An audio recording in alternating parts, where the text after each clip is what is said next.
Meus queridos e amados irmãos, muito bom dia, na paz e na graça do Senhor Jesus Cristo. Eu resolvi, nesta tarde, 5 para as 2, para 1, falta 5 minutos para as 13 horas, gravar uma aula, um devocional, sobre a grande tribulação, trazendo um esclarecimento e mostrando a todos os irmãos aqui do Brasil e do mundo sobre 10 razões pelas quais a igreja não passará pela grande tribulação. Tomarei um texto para fazermos a leitura, que está no Evangelho de São Mateus, no capítulo 24 e versículo de número 21. Assim está escrito: porque haverá então grande aflição, como nunca houve desde o princípio do mundo até agora, nem tampouco haverá jamais. Obviamente, isso aqui reporta a profecia para este período dramático da grande tribulação.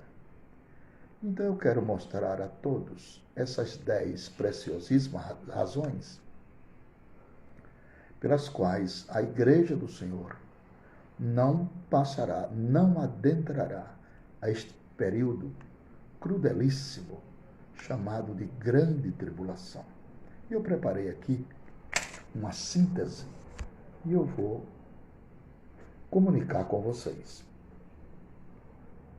Como nós vimos, correntes e métodos de interpretação escatológica existem várias, principalmente em nossos dias.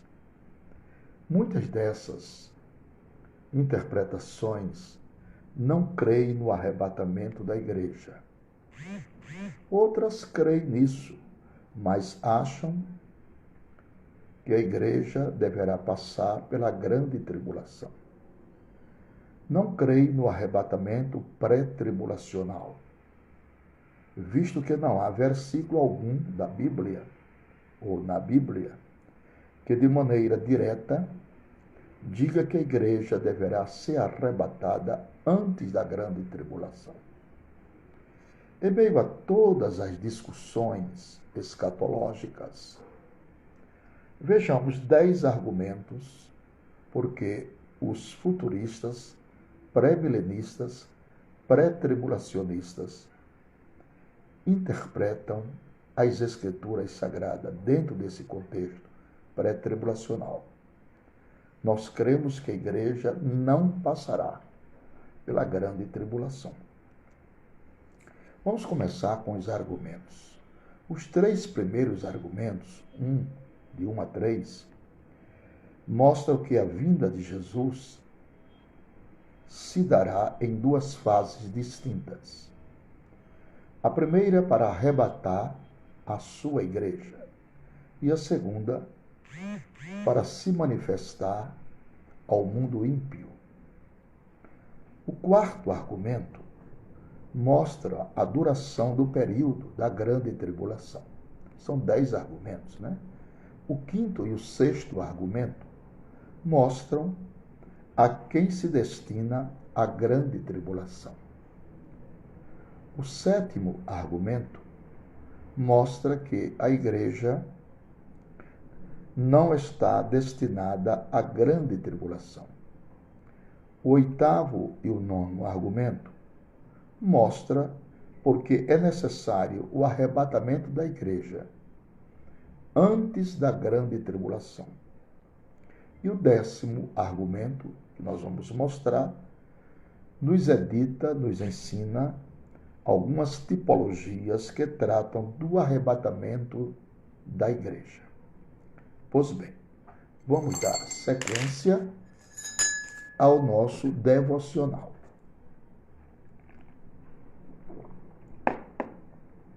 Por definição,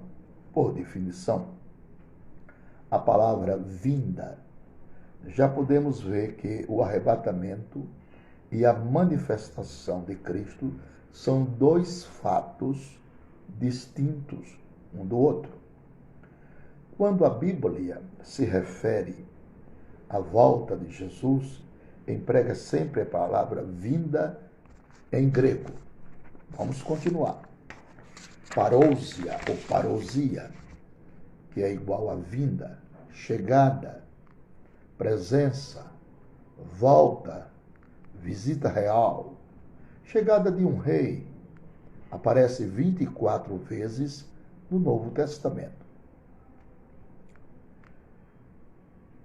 E também o outro termo designa a vinda de um rei para visitar uma cidade ou parte de seus domínios e abrange dois fatos diferentes: harpazo e planeiroses. Harpazo e planeiroses.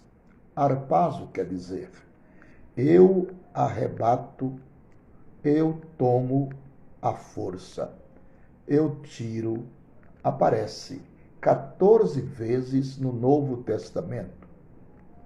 Se refere à saída de uma comissão de pessoas proeminentes da cidade a ser visitada pelo rei, a fim de se encontrar com ele, obviamente, com o rei, a caminho e depois acompanhá-lo em direção à cidade.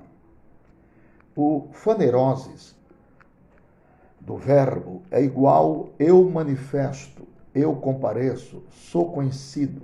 Aparece 51 vezes no Novo Testamento. Se refere à apresentação visível deste rei na cidade, a ser visitada e acompanhado pela comissão de seus cidadãos, que foi ao encontro no caminho. As três palavras acima, parousia, harpazo, faneiroses, estão relacionadas à vinda de Cristo. Ora, ainda vos declaramos por palavras do Senhor isto: nós, os vivos, os que ficarmos até a vinda do Senhor, de modo algum precederemos os que dormem.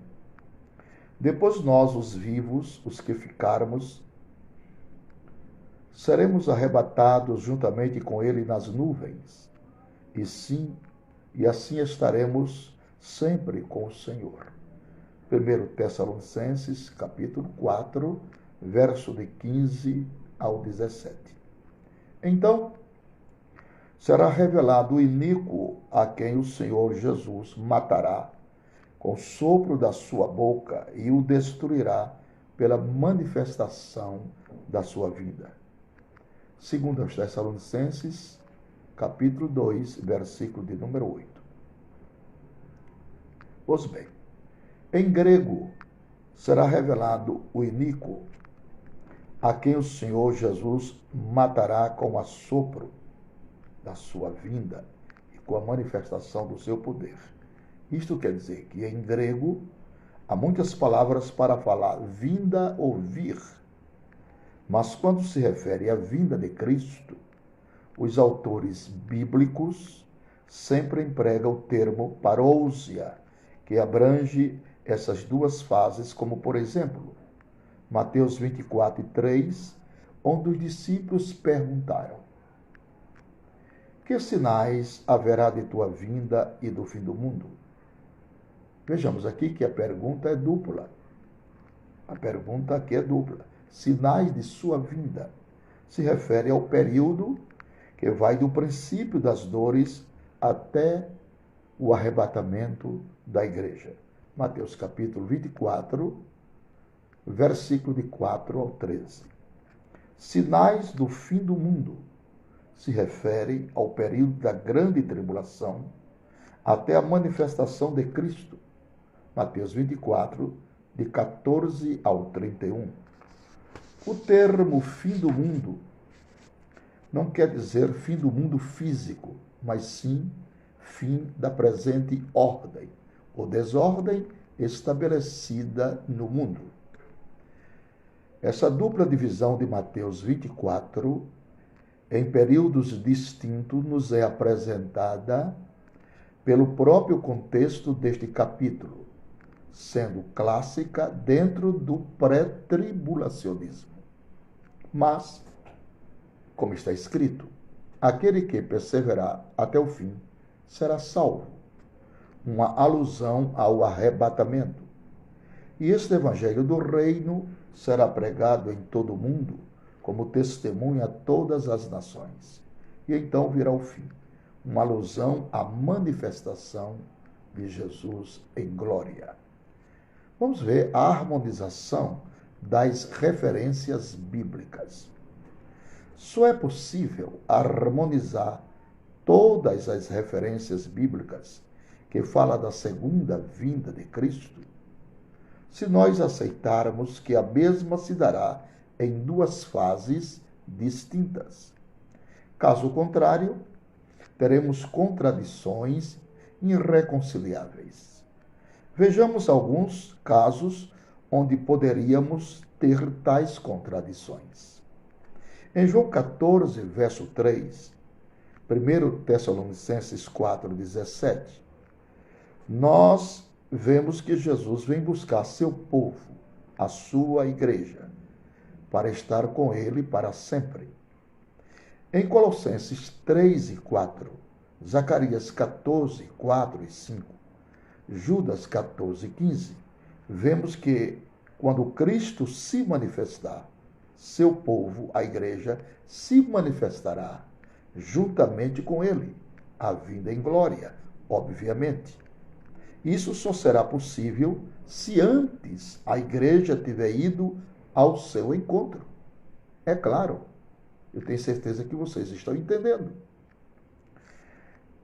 Continuando o item anterior, vemos em 1 Tessalonicenses 4, 16 e 17, que no arrebatamento, Jesus só vem até as nuvens e os santos irão ao seu encontro. Em Zacarias capítulo 14, verso 4 e verso 5, vemos que quando Jesus se manifestar, descerá sobre o Monte das Oliveiras, a leste de Jerusalém, acompanhado dos seus santos. Em 1 Coríntios capítulo 15, verso 52, 1 Tessalonicenses capítulo 4, 16 e 17, e Romanos 8 e 23, lembre sobre a ressurreição dos mortos e a transformação dos vivos.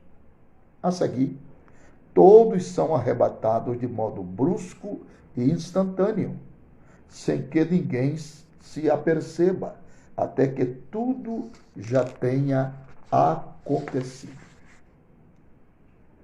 Em Mateus capítulo 24, verso 30, e Apocalipse capítulo 1, verso 7, nós vemos que a manifestação de Cristo será lenta. Haverá um sinal muito grande no céu, e todos o verão e se lamentarão. Em Hebreus capítulo 9, versículos 27 e 28, nós lemos que Jesus virá a segunda vez sem pecado, somente para aqueles que o esperam para a salvação. Conforme Romanos capítulo 13, verso 11, 1 Pedro capítulo 1 e versículo 5. Na manifestação de Cristo, de Mateus 25, 31 a 46, ele não virá para consumar a salvação para ninguém, mas sim para julgar os que ficaram e sobreviveram à grande tribulação. Joel capítulo 3, verso 11, 12, 13 e 14. Apocalipse capítulo 2 e 3 são interpretados como um resumo da história da igreja no decorrer dos séculos. Os capítulos 1 a 3 mencionam 19 vezes a palavra igreja. Em Apocalipse capítulo 4, versículo 1, vemos na pessoa de João uma figura da igreja já arrebatada. E nos capítulos 4 e 5, vemos os santos, a igreja, no céu, diante de Deus e do Cordeiro. Esses dois capítulos não mencionam a palavra igreja. E pois os santos que foram para o céu, os glorificados, abrangem, além da igreja, os santos da antiga aliança, do Antigo Testamento, e também os santos mortos durante o período da grande tribulação. Os capítulos de 6 a 18 do Apocalipse se referem à grande tribulação especificamente. E nesse trecho não é mencionado a palavra igreja nenhuma vez, o que implica que ela já não estará aqui neste período. Embora haverá remanescentes de santos e novos conversos durante o período. Somente após Apocalipse 19, verso de 7 a 9, a igreja volta a ser citada por ocasião da manifestação de Cristo. Mas, literalmente, a palavra igreja só voltará a ser citada uma única vez, em Apocalipse, capítulo de número 22 e versículo de número 16. Em continuação ao item anterior, nós vemos Apocalipse 19, versículos 7 a 9. A igreja reunida para as bodas do Cordeiro. Veja também Evangelho de São Mateus, capítulo 25, versículo de número 10. Em Apocalipse, capítulo 19, versículo de 11 ao 14, logo após as bodas do Cordeiro, Jesus vem com seus santos para implantar o seu reino sobre a terra. Obviamente, isso só será possível se os seus santos já estiverem antes com ele no céu. Paulo diz em Tito, capítulo 2, verso 13, que aguardamos do céu duas coisas importantes e distintas. Aguardando a bendita esperança, o arrebatamento, e também a manifestação em glória de nosso grande Deus e Salvador Jesus Cristo. Veja também Mateus, capítulo 24, versículo 30. Paulo, em 1 Coríntios, capítulo 15, e verso 51, ele diz que o arrebatamento é um mistério. Veja também Efésios, capítulo 3, verso de 2 até o versículo 10. Por dois motivos. Em primeiro lugar, porque nunca foi mencionado no Novo Testamento, melhor dizendo, nunca foi mencionado no Antigo Testamento, sendo, portanto, algo desconhecido para os judeus. Em segundo lugar, porque é impossível dizer quando o arrebatamento ocorrerá. É impossível. Ele virá a hora em que não penseis, conforme Mateus 24 e 44. Em Daniel, capítulo 9, verso 25 a 27, vemos que a manifestação de Cristo não é um mistério por dois motivos. Em primeiro lugar, porque é mencionado no Antigo Testamento, Daniel 7, 13 e 14, Isaías 52, versículo de número 8. Em segundo lugar, porque uma vez que ocorra o arrebatamento e o tratado de paz entre a besta e Israel, será perfeitamente possível determinar quando ocorrerá a manifestação de Cristo. O arrebatamento não pode ser determinado com precisão quando ocorrerá. Acabamos de ver que o arrebatamento não pode ser determinado quando ocorrerá, mas é algo eminente. O próprio Senhor Jesus disse que virá como um ladrão de noite. Mateus capítulo 24, versículo 42 ao 44. Apocalipse capítulo 3, verso 3. Apocalipse 16, verso 15. Ou seja, é impossível determinar quando virá. Portanto, o arrebatamento só pode ser pré-tribulacional. Se o arrebatamento fosse pós-tribulacional ou mid-tribulacional, poderia ser facilmente determinado quando ocorreria, pois em Daniel 9, 27, vemos que a grande tribulação tem duração fixa de 7 anos, e que começará com o tratado de paz entre Israel e a besta. Portanto, quando esse tratado ocorrer, os pós-tribulacionistas e os midi-tribulacionistas já saberiam como calcular, a fim de saber quando ocorreria o arrebatamento. A duração do período da grande tribulação.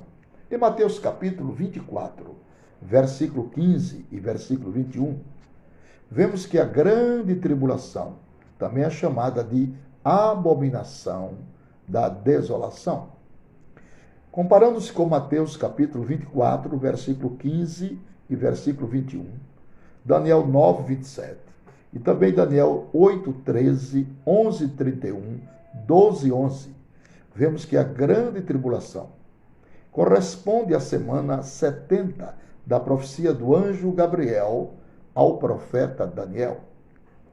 As 70 semanas aí mencionadas correspondem à semana de anos. Portanto, a grande tribulação, ou semana 70, terá duração de 7 anos. Os adeptos do midi-tribulacionismo alegam que a abominação da desolação corresponde apenas à segunda metade da semana 70, que é a grande tribulação propriamente dita. Porém, se analisarmos Daniel 9, 27 com atenção, veremos que a semana 70 divide-se em duas partes distintas. A primeira metade será um período de paz, aparentemente, e terá duração de 1260 dias. Apocalipse capítulo 11, versículo de número 3.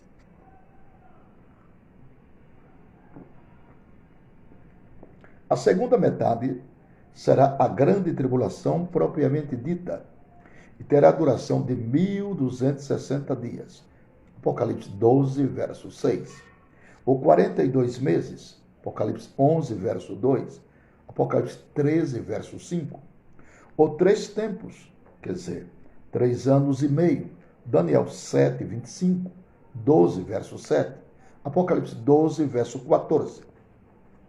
Portanto, meus queridos irmãos, a duração total do período da grande tribulação será de 7 anos, o que confirma a identificação com a duração das 70 semanas de Daniel. A grande tribulação visa o povo impenitente de Israel.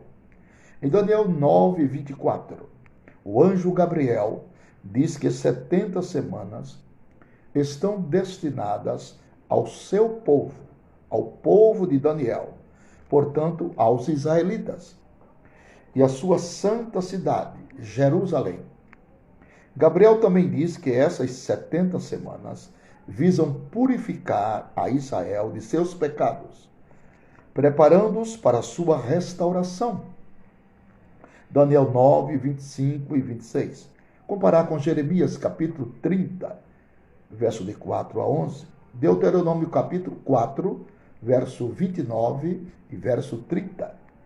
Embora a igreja seja chamada de Israel de Deus por algumas pessoas, conforme Gálatas capítulo 6 e verso 16, literalmente ela não é Israel. E, portanto, a grande tribulação não é destinada a ela, a igreja. Além disso, vale acrescentar que a igreja não precisa de qualquer período de tempo ou de tribulação para se purificar de seus pecados, porque quem está em Cristo já está limpo de suas transgressões, conforme 2 Coríntios 5 e 19. As coisas velhas se passaram e tudo se fez novo. De acordo com Daniel capítulo 9, verso 25 e verso 26, vemos que há um intervalo de tempo entre a 69ª e a 70ª semana. Esse intervalo de tempo corresponde à dispensação da graça, ou seja, à dispensação da igreja. A grande tribulação visa os povos gentios impenitentes. Apocalipse capítulo 6, verso de 15 a 17. Jeremias capítulo 30, verso 8 e 9. identificam a grande tribulação como sendo o período da ira de Deus. Por outro lado, em 2 Tessalonicenses, capítulo 2, verso 10 a 12, vemos que a ira de Deus é destinada a todos os que não quiseram a salvação. A igreja não está destinada à ira, mas para a aquisição da salvação. 1 Tessalonicenses 5, verso 4 até o verso 9. E 1 Tessalonicenses 1, verso 9 e verso 10. Romanos capítulo 5, versículo 9. E nem precisa de um período de tempo para se purificar de seus pecados, pois quem está em Cristo já está limpo dos seus pecados. Segundo os Coríntios, capítulo 5, versículo 19.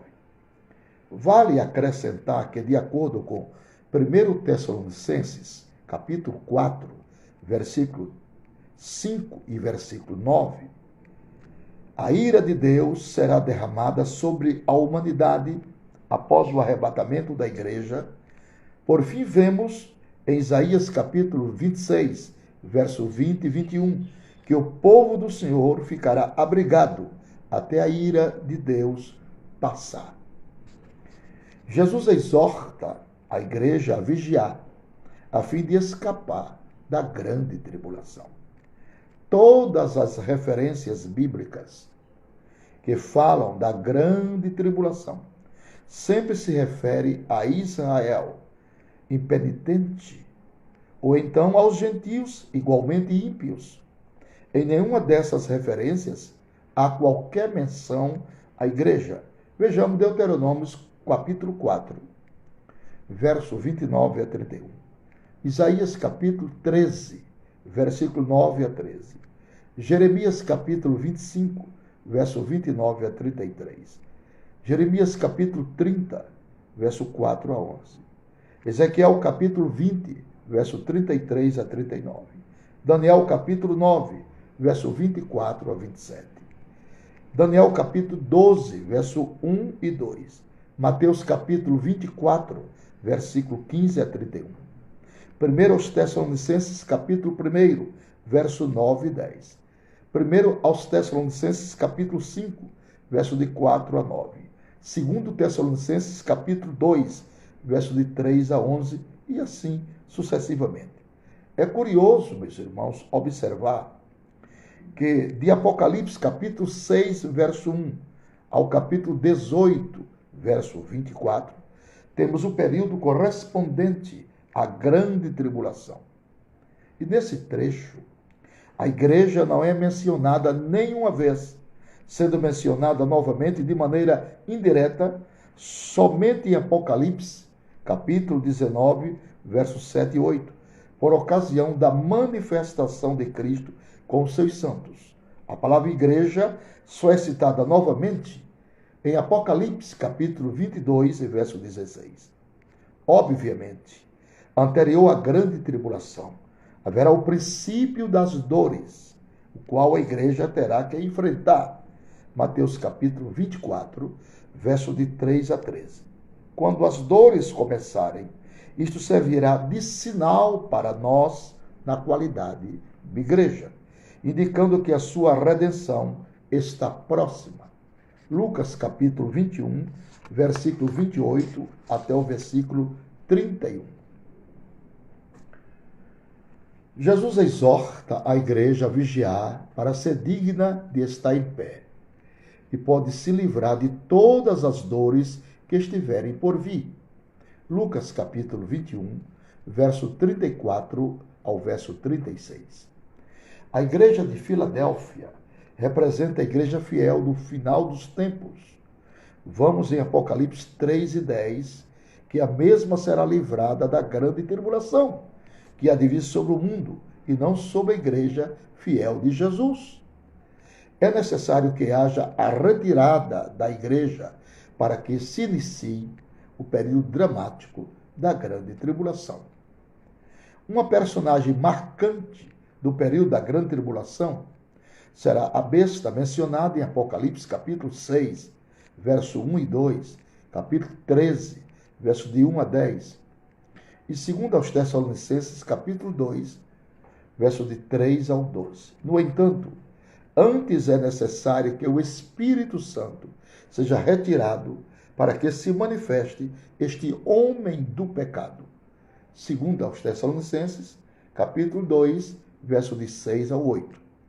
A igreja e, consequentemente, todos os salvos é identificado como sendo o templo do Espírito Santo. 1 Coríntios 3, 16 e 17. Capítulo 6, verso 19 a 20. E 1 Pedro, capítulo 2, verso 4 e 5. Com a saída do Espírito Santo, sai também o seu templo, a sua habitação, que é a sua igreja. Um paralelo tipológico desse fato